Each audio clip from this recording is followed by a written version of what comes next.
Good morning मेरे प्यारे विद्यार्थियों। उम्मीद है कि तुम अपने घर पर सुरक्षित हो। देखो मेरे प्यारे विद्यार्थियों, हमने बिल्ली का बिलुंगड़ा यह पाठ जो है, जिनके लेखक है राजेंद्र लाल हांडा जो जी है, उन्होंने ये हास्य कहानी लिखी है और ये पाठ जो है, ये पाठ हम सीख रहे हैं।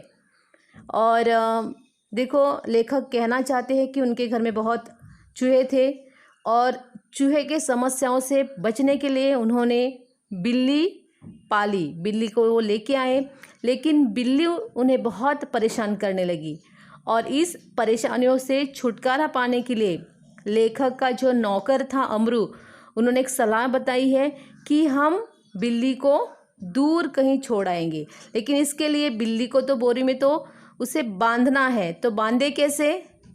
तो अमरू ने क्या सोचा है कि 2 रोटियां बोरी के अंदर डाली और रोटियों के लालच में ये बिल्ली का बिलंगुड़ा जो है वो अंदर चला जाता है और फिर हमारा अमरू जो है उसे पकड़ कर उसे बांध देता है, यानी कि वो बोरी जो है, बोरी का सिरा जो है उसे पकड़ कर वो बांध देता है। और उसके बाद लेखक के कहने पर उसे भूली भट्टियारी, यानी कि ऐसे जगह पर लेखक उन्हें छोड़कर आने के लिए कहते हैं अमरू को कि जहाँ से ये बिल्ली जो है फिर से उनके घर वापस ना आए। और अमरू भी देखो क्या करता है, अपने लेखक के यानी कि मालिक के आज्ञा का पालन करता है। लेकिन हुआ ऐसा है कि जब अमरू बिल्ली के बिलंगुड़ों को लेकर जा रहा था बोरी में बांधकर, तो वो तो जीवित प्राणी है, तो जीवित प्राणी जो है वो अपने बचाव के लिए क्या करता है, प्रयास करता है। तो बोरी में जो बिल्ली का बिलंगुड़ा था वो हलचल कर रहा था, यहाँ से वहाँ पे शायद वो बाहर निकलने की कोशिश कर रहा था। तो लोगों को ऐसा लगा कि इस बोरी में कोई बच्चा रहेगा और ये जो अमरू जो है वो एक बदमाश है, जो बच्चों को उठाने वाली जो टोली रहती है या समूह रहता है, गिरोह रहता है, उसमें से ये आदमी है, एक बदमाश आदमी है। और इसलिए वो क्या करते हैं, थानेदार को बुलाते हैं और थानेदार जो है वो एक्शन लेने से पहले ही हमारे ये जो लोग हैं, यानी कि दिल्ली में रहने वाले जो लोग हैं, उसने जिन्होंने अमरू को देखा है, उन्हें पूरा शक होता है कि इस बोरी में बच्चा है और ये बच्चा उठाने वाला है। इसलिए पहले वो कहते हैं कि आपकी हिम्मत कैसे हुई कि हमारे इलाके में आप बच्चों को चुरा के ले जाए, ऐसा हो ही नहीं सकता है। और फिर पहले हम उसे मारेंगे फिर आप मारना। मेरे ख्याल से मेरे विद्यार्थी यहाँ तक हो गया था। पेज नंबर 6 पर देखो, ऊपर पहला पैराग्राफ। और देखो, अभी ये जो लोग हैं वो कहते हैं कि हम उसकी पिटाई करेंगे और 10 आदमियों ने इस सुंदर प्रस्ताव का साथ दिया। अभी ये प्रस्ताव सुंदर था या नहीं है तुम्हें खुद पता है। सुंदर नहीं है, क्योंकि जिसका जो काम है उसे करना देना चाहिए, यानी कि मारना पीटना ये पुलिस का काम है। पुलिस को उसकी पूछताछ करनी चाहिए और उसे मारना चाहिए। हमें क्या करना चाहिए, मैंने पिछले लेक्चर में मैंने तुम्हें बताया है कि पहला कार्य कौन सा था कि जो बोरी में जो भी है उसे निकालना, बाहर निकालना, इस पर फोकस होना चाहिए था। लेकिन उनका फोकस कहाँ पर है, बदमाश को मारने पर है। ओके, पुलिस को अपने काम करना होता है ना, तो वो करेंगे ना, लेकिन ये लोग कहते कि नहीं नहीं हम उसे मारेंगे। ओके, और वो अमरू को पीटने की तैयारी करने लगे हैं। आगे देखो, उन दिनों दिल्ली में बड़ी सनसनी फैली हुई थी। सनसनी का मतलब घबराहट। नगर के सभी भागों से बच्चों के उठाए जाने की खबरें आ रही थी। खबरें अनेक वचन है और खबर एक वचन है। नगर यानी कि शहर के सभी भागों से बच्चे के उठाने की खबरें आ रही थी, यानी कि अरे किसी ने कहा अरे आज यहाँ से बच्चा उठा के ले गया, कोई दूसरे जगह से कोई बच्चे को उठा के ले जा रहा है, ऐसे खबरें आ रही थी। तो सब घबराहट पैदा हो गई थी। 1-2 बार पत्रों में यह छपा कि जमुना के पुल पर कुछ आदमी पकड़े गए जिन्होंने बोरियों में बच्चे बंद किए हुए थे। अभी देखो, 1-2 बार पत्रों में, यानी कि समाचार पत्र में भी यह छपा था कि जमुना यानी कि यमुना नदी के पुल पर कुछ आदमी पकड़े गए हैं और उनके पास जो बोरियां थी उन बोरियों में बच्चों को बंद करके रखा था। तो पता है, जिनके छोटे छोटे बच्चे हैं, स्कूल में जाते हैं, तो उन्हें डर तो लगेगा ही ना क्योंकि हमें खामखा ऐसा लगता है कि शायद ये विपत्ति आपत्ति हमारे बच्चों पर ना आए या मेरे बच्चों को कोई चुरा के लेके ना जाए। इसके लिए सब घबराहट हो गई थी हर जगह पर और सब चिंतित हो गए थे। स्कूलों से बच्चे बहुत सावधानी से लाए जाते थे। पार्कों में और बाहर गलियों में बच्चों का खेलना कूदना बंद हो चुका था। अभी देखो, सावधानी तो बरतनी ही चाहिए। स्कूलों से बच्चे बहुत सावधानी से, यानी कि स्कूल में से देखो जो बच्चों को लेने आता है उसकी पूछताछ की जाती थी कि आप उसके कौन है, माताजी है, पिताजी है या आप सगे हैं, सही में आप उसके रिश्तेदार है क्या, ऐसी पूछताछ करने लगे। और पार्क और बाहर गलियों में बच्चे तो खेलना और कूदना बच्चों का तो शौक है ना, उसके सिवा बच्चे रह नहीं सकते हैं, तो वहाँ पर उसका बंद हो गया है, यानी कि सावधानी बरतने लगी। आज भी कोरोना के कारण हम बंदिस्त है, हम यहाँ वहाँ जा नहीं सकते हैं, हमारे मित्र परिवार में हम इकट्ठा होकर बातचीत नहीं कर सकते हैं, सिर्फ घर में ही हम रह रहे हैं क्योंकि हम सावधानी बरत रही है। ऐसा तो नहीं है कि देखो हम पहले कैसे हम आराम से यहाँ वहाँ जाते थे, खाते थे, पीते थे, लेकिन आजकल ऐसा नहीं होता है। हमें सोचना पड़ता है कि सामने वाला व्यक्ति पॉजिटिव है, नेगेटिव है, या हमें बहुत भीड़ में नहीं जाना चाहिए, ये सावधानी हमें बरतनी चाहिए। तो जिस तरह से परिस्थिति रहती है, जिस तरह से माहौल रहता है, उसी तरह हमें समय समय पर भी सावधानी बरतनी चाहिए। आगे देखो क्या हो गया है। दिल्ली नगर पालिका की म्यूनसिपैलिटी और संसद यानी कि पार्लियामेंट में इसी विषय पर अनेक सवाल जवाब हो चुके थे। अभी सवाल जवाब ये अपोजिट वर्ड भी है और सवाल जवाब ये शब्द युग्म भी है। इसलिए इस मामले में राजधानी के सभी नागरिकों की दिलचस्पी थी। अभी दिलचस्पी यानी कि रुचि, दिलचस्पी का मतलब क्या है, रुचि, आवड़, जिसे मराठी में हम कहते हैं आवड़, यानी कि उन्हें पता था कि ये बोरी में बच्चा ही होगा। हाँ, क्योंकि वो हलचल कर रहा है और ऐसे फिलहाल अभी हर जगह पर वातावरण ऐसा है कि बच्चों को उठा के ले जा रहे हैं, इसका मतलब इसने भी बच्चों को उठाया है। आश्चर्य इस बात का नहीं कि लोगों ने अमरू पर संदेह क्यों किया, संदेह यानी कि शक क्यों किया, बल्कि इस बात का था कि उन्होंने अभी तक उसकी मार पिटाई शुरू क्यों नहीं कर दी। यानी कि लोग ऐसे सोच रहे, आश्चर्य की बात थी कि इतने सारे लोग जो है वो बहुत संतप्त हो गए, बहुत गुस्से में है, फिर अभी तक वो रुके क्यों है अमरू को मारने के लिए, नहीं तो वो तुरंत मार देते, लेकिन अभी तक रुके क्यों है। वातावरण में सनसनी और तनाव की कमी न थी। सनसनी यानी कि घबराहट, हाँ, और तनाव का मतलब टेंशन, चिंता वाली बात थी। वातावरण वैसा तो कैसा हो गया था, घबराहट से भरा हुआ था। चिंतित वातावरण हर जगह पर दिखाई दे रहा था, जैसे अभी कोरोना के कारण भी हम चिंताग्रस्त है, और वैसा ही वातावरण आज भी तभी वहाँ पे था। अगर थानेदार और पुलिस का सिपाही वहाँ न होते तो अब तक अमरू पर भीड़ टूट पड़ी होती। टूट पड़ना, झपट जाना, उसे मार दिया होता, लेकिन किसके कारण वो रुके हैं, थानेदार और पुलिस का सिपाही वहाँ पर है, इसलिए वो अमरू को नहीं मार रहे हैं।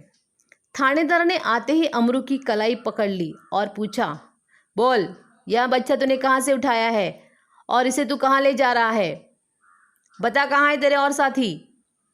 अभी थानेदार आया है और उसने अमरू से कलाई हाथ पकड़ा है और कहा है कि ये बच्चे तूने कहाँ से उठा के लेके आए तू, और उसे तू ले कहाँ जा रहा है, और तू अकेला है या तुम्हारे साथ और साथी भी है। ऐसे सवाल वो उसे पूछ रहे हैं। आज सबका सुराग लगा कर ही हटूंगा, यानी कि जो सुराग का मतलब टोह, यानी कि जो कुछ सच्चाई है उसे मैं सामने लाकर ही रहूंगा। अमरू अब तक तो दिल में हंस रहा था, मगर थानेदार की धमकियों से कुछ घबरा गया। अभी देखो, अमरू जो है वो अब तक, यानी कि जो कुछ हो रहा है ना, लोग आ रहे हैं उसके, या थानेदार को उन्होंने बुलाया है और आपस में बातचीत कर रहे हैं, लेकिन वो हंस रहा है क्योंकि उसे पता है ना कि मैंने बच्चा तो चुराया नहीं है, और ये लोग जो है वो खामखाम क्या कर रहे हैं, ऐसे ही बकवास कर रहे हैं, और इसलिए वो हंस रहा है लोगों के बेवकूफ़ पर। उसे ऐसा लगता है ये कैसे लोग हैं ना कि जो सच्चाई को जानते नहीं हैं और फिर ऐसे ही उल्टे सीधे कदम जो है उठा रहे हैं। हाँ, इसलिए वो हंस रहा था, लेकिन थानेदार ने उसे ज़ोर से पूछा ना, या ऊंची आवाज़ में पूछा है और इसके लिए वो थोड़ा घबरा गया।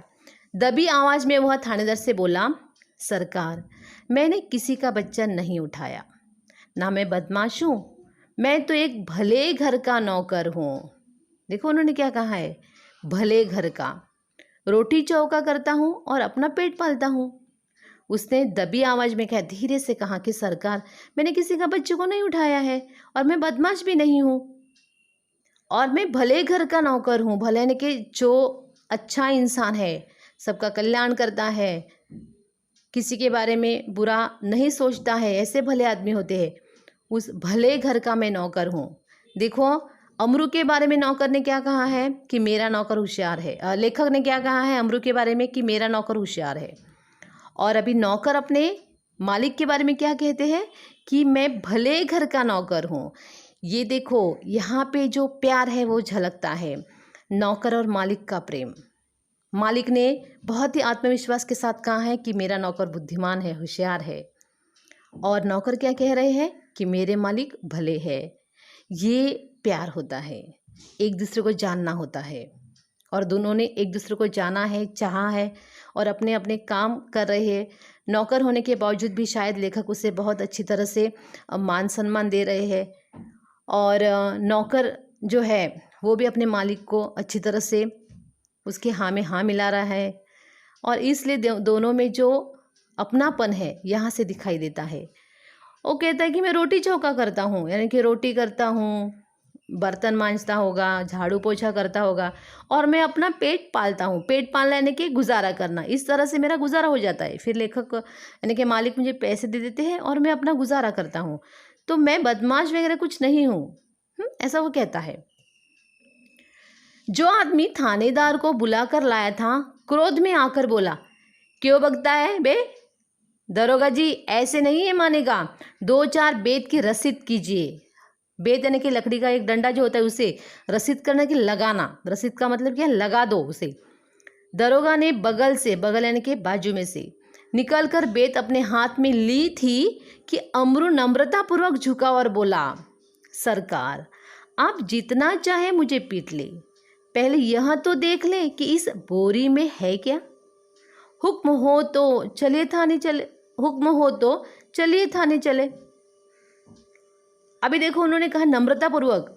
दरोगा जी का काम क्या था कि बोरी में क्या है उसे पहले देखना चाहिए था, लेकिन वो लोगों के बातों में आते हैं और किसी ने कहा उसे कि नहीं नहीं ये झूठ बोल रहा है, तो दरोगा जी उसके हाथ में, अपने हाथ में बेत लेता है और उसे मारना चाहते हैं, लेकिन उसे पहले सच्चाई का पता लगाना चाहिए था। अमरू क्या करता है, नम्रतापूर्वक झुक जाता है।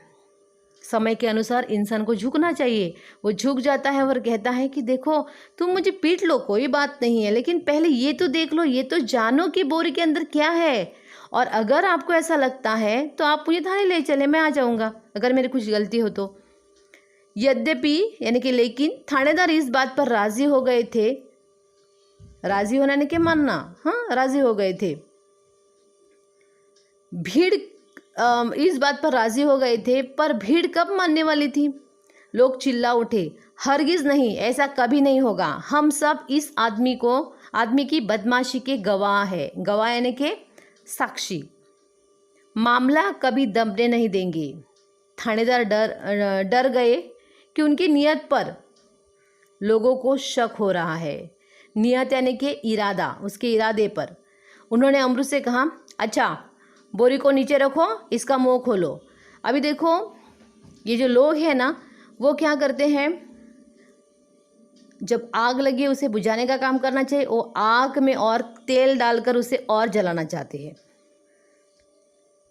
अमरू ने कहा है ना कि देखो इसमें क्या है, सच्चाई जान लो, लेकिन लोग कहते नहीं नहीं ये बदमाशी है, हमें पता है अच्छी तरह से।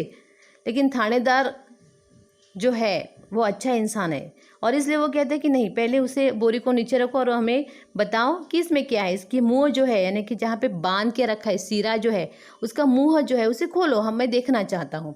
और वो देखते हैं। अमरू शांतिपूर्वक नीचे बैठ गया और धीरे से उसने बोरी का मुंह खोल दिया। जैसे ही बोरी का मुंह खुला, बिल्ली का बिलंगुड़ा छलांगे मारता हुआ एक तरफ भाग गया और लोग देखते ही रह गए। देखते ही रहे ना, आश्चर्यचकित होना। देखो, अमरू शांतिपूर्वक बैठा है, यानी कि उसे पता है ना कि बोरी में लड़का है ही नहीं, बच्चा है ही नहीं, तो मैं क्यों डरूं। इसके लिए वो शांत है। और उसने क्या किया है, बोरी का मुंह खोल दिया और इसमें से बिल्ली का बिलंगुड़ा छलांगे, हाँ मुझे उड़या छलांगे मारता हुआ एक तरफ भागा और लोग देखते गए।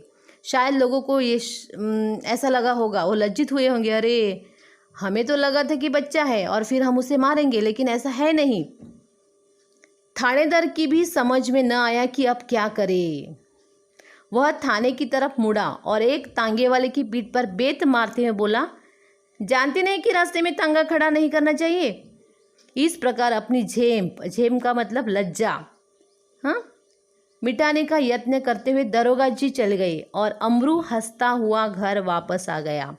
देखो, अभी लोगों को लगा था उसमें बच्चा है, लेकिन बच्चा तो था नहीं। तो अभी थानेदार को भी ऐसा लगा, अरे लोगों के बहकावे में आकर मैंने उसे मारना चाहा या उसे थाने में मैं ले जा रहा था, लेकिन मैंने भी सच्चाई जानी नहीं है, मुझे जानना चाहिए था। फिर उसने जानी है बाद में, लेकिन सबसे पहले उसे क्या करना चाहिए था, जब थानेदार आया तब बोरी में बच्चा जो है उस बच्चे को पहले निकालना चाहिए था, लेकिन उन्होंने ऐसा नहीं किया है। मैंने पहले लेक्चर में तुम्हें बताया कि उसका पूरा फोकस कहाँ पर है, अमरू पर है, कि अमरू बदमाश है, उसे मारना है, और बोरी में बच्चा है। अरे बच्चा है तो पहले बच्चे को निकालो, ये महत्वपूर्ण बात थी। तो जो महत्वपूर्ण बात है उसे नज़रअंदाज कर रहे हैं और जो महत्वहीन बात है उस पर फोकस कर रहे हैं। हमारे जीवन में ऐसा ही चल रहा है और इसलिए हमारे देश की प्रगति होती नहीं है कि जहाँ पर जो करना चाहिए वो हम करते नहीं हैं और जिसे नहीं करना चाहिए वो करते हैं, और इसलिए हमारी प्रगति नहीं होती है। तो ये जो पाठ है, ये पाठ, इस पाठ में लेखक हमें बताना चाहते हैं, हास्य है, क्योंकि उन्होंने बताया है कि बोरी में बच्चा था, ऐसा उन्हें शक हुआ। तो शक के बलबूते पर हमें किसी को कलंकित नहीं करना है, हमें सच्चाई को देखना है, जानना है, क्योंकि जो बाहर से दिखता है वो अंदर से वैसा होता ही है, ऐसा नहीं होता। हमें सच्चाई को ढूंढना चाहिए। अगर हमने नहीं ढूंढा तो गलतफहमी हो जाती है और गलतफहमियों की वजह से दो इंसान जो रहते हैं, इंसानों में दूरी पैदा होती है, रिश्ते ख़त्म हो जाते हैं, झगड़ा होता है।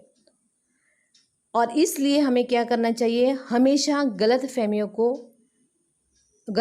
का शिकार नहीं बनना है, उससे दूर रहना है। मेरे प्यारे विद्यार्थियों, जो भी करना है हमें सोच समझ कर करना है। और लेखक ने बहुत ही बखूबी के साथ हमें ये पाठ जो है हमारे सामने पेश किया है कि हमें अभी सामाजिक समस्या कौन सी बताई है कि बच्चे जो है आजकल उठाए जा रहे हैं, तो हमें क्या करना चाहिए, सावधानी बरतनी चाहिए। अपने बच्चे कब कहाँ जाते हैं, कहाँ से आते हैं, उन्हें बताना चाहिए कि किसी अनजान व्यक्ति के साथ बातचीत नहीं करनी चाहिए। या स्कूल से लौटते समय किसी ने कुछ पूछा तो उसका जवाब देते समय अभी अच्छी तरह से समझना है कि ये व्यक्ति कैसा है, उसे समझना है। नहीं तो क्या होता है, मैंने तुम्हें ऑलरेडी बताया है।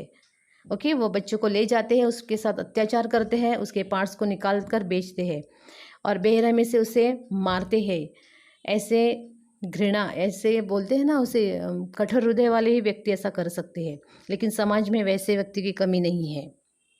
इसलिए मेरे प्यारे विद्यार्थियों, अभी तुम 9th स्टैंडर्ड में हो, तुम बच्चे हो, हाँ, तो कभी भी अनजान व्यक्ति के साथ ज़्यादा मिलजुल कर रहना नहीं है। ओके। और दूसरी बात उन्होंने ये बताई है कि हमें हर समय परिस्थिति अलग अलग होती है, तो हमें सावधानी बरतनी चाहिए। फिलहाल अभी मैंने कहा कि कोरोना से बचने के लिए कौन कौन से उपाय है तुम्हें अच्छी तरह से पता है, उन पर गौर करना है, ध्यान देना है। परिस्थिति के अनुसार हमें क्या करना है, अपने आप में परिवर्तन लाना है और सच्चाई को ढूंढना है, क्योंकि सच्चाई जो होती है उसे अगर हम देखेंगे तो बहुत सारे हमारे रिश्ते जो है वो जुड़े रहेंगे। गलतफहमियों का हमें शिकार नहीं बनना है। बहुत ही सुंदर पाठ लेखक ने हमें कहानी जो है हमें बताई है, तुमने भी अच्छी तरह से उसे सीखा होगा। बहुत सारे मूल्य जो है हमें बताए हैं। मेरे प्यारे विद्यार्थियों, उम्मीद करती हूँ कि ये पाठ जो है तुम्हें अच्छे से समझ में आया होगा। अभी देखो, फिलहाल मैंने यहाँ पे जितनी भी कृतियाँ दी है, अभी पहले 2 लेक्चर हो गए हैं, उन कृतियों के बाद तुम्हें इन कृतियों को लिखना है। मैंने यहाँ पे स्वमत भी दिया है, प्राणी हमसे कहते हैं जियो और जीने दो। इस विषय पर स्वमत प्रकट कीजिए। तुम्हें लिखना था लेकिन मैंने उसे दे दिया है। अगर तुम अपने विचारों को उसमें ऐड करना चाहते हो, मेरी कोई दिक्कत नहीं है, मुझे कोई प्रॉब्लम नहीं है। ओके, अभी इन सभी कृतियों को तुम्हारे नोटबुक में लिखना है। हमारे जूम मीटिंग रहेगी, मैं तुम्हारे नोटबुक को चेक करने वाली हूँ कि तुमने लिखा है क्या, नहीं लिखा है। ओके, अपने घर पर रहो, सुरक्षित रहो और अपना ख्याल रखो। Okay, bye bye, see you.